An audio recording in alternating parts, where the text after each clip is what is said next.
Ryan. Well, new at 10, he turned a setback into an opportunity for gratitude. KIMT News 3's Anthony Monzong joining me to share a Minnesota man's medical journey began in 2015 when he got a scratch just while playing with his children with something very minor. Yeah, we actually met by chance, Chris and I, and the more I learn about him, the more blown away I really am, Katie. Now, most people, they go to St. Mary's for healing, and so did Gordon, at least at first, but in a struggle for his life, he also learned so much more about how to appreciate it, something he's now trying to pass along to others. I had a 30% chance of living at one point. Life isn't always great, but you can always find gratitude. Just ask Chris Gordon, a special education teacher who gained the scars to prove it, helping his kids get ready for school. I scratched my hand on the garage wall.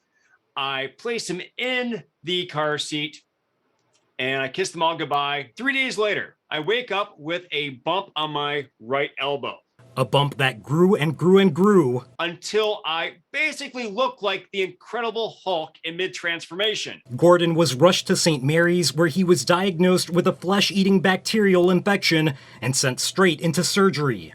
They first were going to amputate. They elected to remove a 15-inch by 4-inch flap of skin from my left thigh and place it on my right hand and forearm.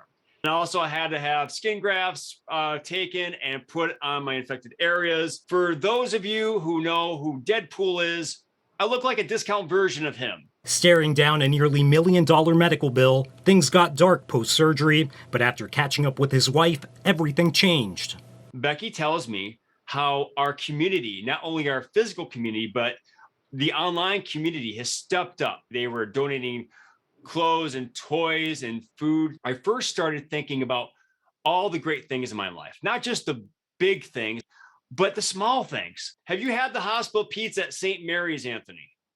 Well, I got to tell you, I just had surgery a couple months ago. I didn't get a chance. Oh, you should have. It's phenomenal. Gordon's resilience turning wounds to wisdom didn't stop once he left St. Mary's. He decided that he wanted to share his message of gratitude in the early part of 2020. Of course, we all know what would happen just months later, a global pandemic that would change the way we all interact. Funny enough, when there is a pandemic, not many schools are open. Gordon was ready to help young adults overcome their own challenges using TAG, an acronym standing for the attitude of gratitude. I was not going to let this overtake my dream, but obviously there's nowhere to share. So I decided to keep my skills sharp. I created a podcast called Scar Bearers. And fast forward a year, now Scar Bearers reaches an international audience, teaching young adults how to have a more positive outlook on life, Katie, something we can all use a little more of. I was just going to say that I think especially now during the pandemic, it's just something positive. Absolutely. All right. Thanks, Anthony.